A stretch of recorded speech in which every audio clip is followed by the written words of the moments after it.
آج کے رمضان میں اور اس رمضان میں جو رسول اللہ صلی اللہ علیہ وسلم کی زندگی میں تھا کیا فرق ہے؟ اگر آپ جاننا چاہتے ہیں تو میرے ساتھ رہیے گا۔ السلام علیکم دوستو، آئیے وقت کو پیچھے لے چلتے ہیں۔ مکہ مکرمہ، گرم ریگستان، ریت کے ٹیلے، تنگ گلیاں اور رسول اللہ صلی اللہ علیہ وآلہ وسلم کی زندگی کے ابتدائی سال۔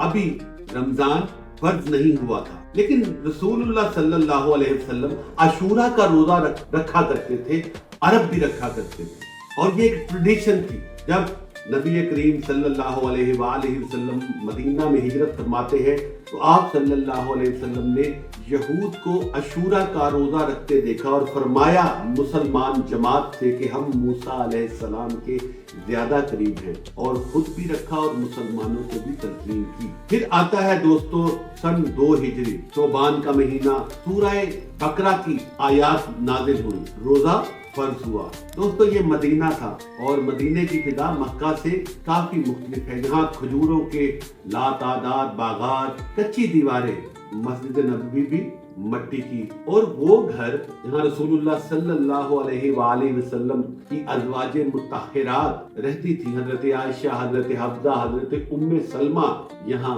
رمضان کے مقدس مہینے کا باقاعدہ سے آغاز ہوتا ہے۔ آپ کو معلوم ہے کہ روزے بے شمار قوموں پہ آلریڈی فرض تھے، اس کا ذکر قرآن کرتا ہے، لیکن یہاں ایک نئے نظام کے تحت سحر کا وقت۔ حضرت انس رضی اللہ تعالیٰ عنہ کہتے ہیں نبی کریم صلی اللہ علیہ وسلم سحری کرتے اور سحری اور فجر کے درمیان میں صرف اتنا وقفہ ہوتا جتنا 50 آیات پڑھنے میں لگے، یعنی رسول اللہ صلی اللہ علیہ وسلم یہ تمام معاملات انتہائی سادگی سے کرتے تھے۔ صرف چند کھجوریں، پانی، یہاں تک کہ حضرت عائشہ رضی اللہ تعالیٰ عنہما فرماتی ہیں کہ کئی بار ہمارے گھر میں آگ بھی نہیں جلتی تھی، ہم صرف کھجور اور پانی پر گزارا کرتے تھے۔ یہ تھا مدینہ کا رمضان جو کہ دنیا کو ایک نیا نظام دے رہا تھا۔ دن چڑھتا رسول اللہ صلی اللہ علیہ وسلم مسجد نبوی میں تشریف لے جاتے، صحابہ وہاں حلقہ بنائے بیٹھتے، رسول اللہ ان کو بتاتے زندگی کے اسرار و رموز، قرآن کی تلاوت کرتے، اور حضرت جبرائیل علیہ السلام ہر رمضان آتے، قرآن کا دور کرتے۔ یہ ریویو تھا دوستو، یہ کنیکشن تھا۔ دن میں رسول اللہ صلی اللہ علیہ وسلم رمضان کے دنوں میں اس قدر صحابت کرتے تھے کہ حضرت ابن عباس کہتے ہیں کہ رمضان میں رسول اللہ صلی اللہ علیہ وآلہ وسلم تیز ہوا سے زیادہ صحیح ہو جاتے ہیں۔ رمضان کے مہینے میں ایک صحابی رسول اللہ صلی اللہ علیہ وسلم کی خدمت اقدس میں آتا ہے، کہتا ہے یا رسول اللہ صلی اللہ علیہ وسلم مجھ سے روزے کی حالت میں خطا ہو گئی۔ نبی کریم صلی اللہ علیہ وسلم نے پوچھا کیا تم غلام آزاد کر سکتے ہو؟ اس نے جواب دیا نہیں۔ کہا کیا تم 2 ماہ روزے رکھ سکتے ہو؟ اس نے جواب میں کہا نہیں۔ تو رسول اللہ نے کہا کیا 60 مسکینوں کو کھانا کھلا سکتے ہو؟ اس نے جواب میں پھر کہا نہیں۔ تو رسول اللہ صلی اللہ علیہ وسلم نے کھجوروں کا انتظام کیا، کھجوریں آئیں، آپ نے اسے کہا کہ آپ اسے صدقہ کر دو۔ وہ غریب شخص بولا کہ مجھ سے زیادہ غریب تو کوئی بھی نہیں۔ تو آپ نبی کریم صلی اللہ علیہ وسلم مسکرائے، اور بخاری شریف میں ہے کہ آپ کے دانت بھی نظر آئے، اس قدر مسکرائے، اور فرمایا اپنے گھر والوں کو کھلا دو۔ یہ تھا قانون، اور قانون کے ساتھ رحم کا معاملہ۔ دوستو یہ نبی کریم صلی اللہ علیہ وسلم کا انداز فکر تھا۔ اب چلتے ہیں افطار کے منظر میں، انتہائی دلکش اور سادہ۔ حضرت انس کہتے ہیں جو حضور اکرم صلی اللہ علیہ وسلم کی زندگی میں بیشتر ٹائم ان کی خدمت کرتے تھے کہ آپ نبی کریم صلی اللہ علیہ وسلم تازہ کھجور سے روزہ کھولتے، نہ ہوتی تو خشک کھجور سے بھی روزہ افطار کر لیا کرتے تھے، ورنہ پانی سے۔ کوئی تکلف نہیں، کوئی نمائش نہیں تھی دوستو۔ پھر چلتے ہیں اہل بیت اطہار کے گھر، جناب فاطمہ الزہرا، حضرت علی علیہ السلام، حسن اور حسین، سادہ دسترخوان، روٹی، پانی، کھجور، اور یہ سب کچھ کبھی کبھی جو کی روٹی۔ حضور اکرم صلی اللہ علیہ وسلم ساتھ بیٹھتے، انتہائی سادگی کے ساتھ افطار کرتے۔ یہ تھا دوستو ایک ایسا سبق جو آج ہم کہیں نہ کہیں بلا بیٹھے۔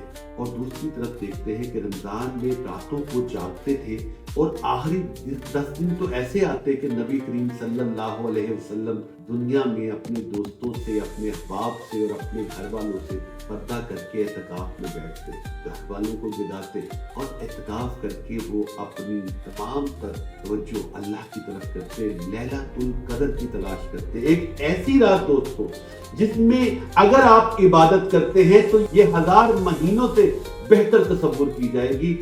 اسی مہینے میں، رمضان کے مہینے میں بدر ہوا، 17 رمضان 2 ہجری کو، 313 مسلمان اور سامنے کفار کا ایک ایسا لشکر جس کو جدید جنگی اوزاروں سے سجایا گیا تھا، اور قریش کے مغرور سردار، لیکن یہاں سے علی نکلے، اور بدر میں اللہ نے قرآن میں فرمایا ہے اسے یوم الفرقان، اور مسلمانوں کو فتح حاصل ہوئی۔ یہ رمضان کمزوری نہیں تھا دوستو، یہ عزم تھا، یہی بدر میں پیغام دیا گیا۔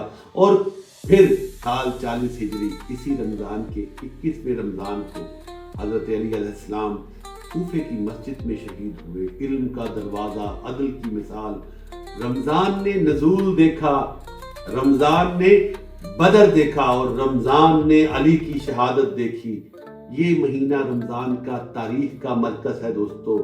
مدینہ کا وہ گھر یاد رکھیں جہاں حضرت عائشہ رضی اللہ تعالیٰ عنہما روایتیں کرتی ہیں، حضرت حفصہ کا قرآن محفوظ رکھنا، اور جناب فاطمہ الزہرا کی سادگی، جناب علی علیہ السلام کی شجاعت اور صحابت، اور حسین اور حسن کی معصومیت، اور نبی کریم صلی اللہ علیہ وسلم کا قیام۔ یہ رمضان تھا دوستو، اور یہ وہ رمضان ہے جس نے پوری دنیا میں ایک ایسا منظر پیش کیا کہ آج کی دنیا میں پوری دنیا حیران ہے کہ اس مہینے میں تمام مسلمان اکٹھے ہیں، سادگی کے ساتھ، ایک ایسے نظام جس کی ابتدا رسول اللہ نے فرمائی تھی، علم کے ساتھ، رحمت کے ساتھ، اور امت کی تعمیر کے لیے۔ اگر ہم اس رمضان میں کچھ بدلنا چاہتے ہیں دوستو، تو آج کے اس پروگرام کی روشنی میں اپنے آپ کو ضرور بدلیں۔ اس کے ساتھ ہی میں آپ سے اجازت چاہتا ہوں۔ اللہ حافظ۔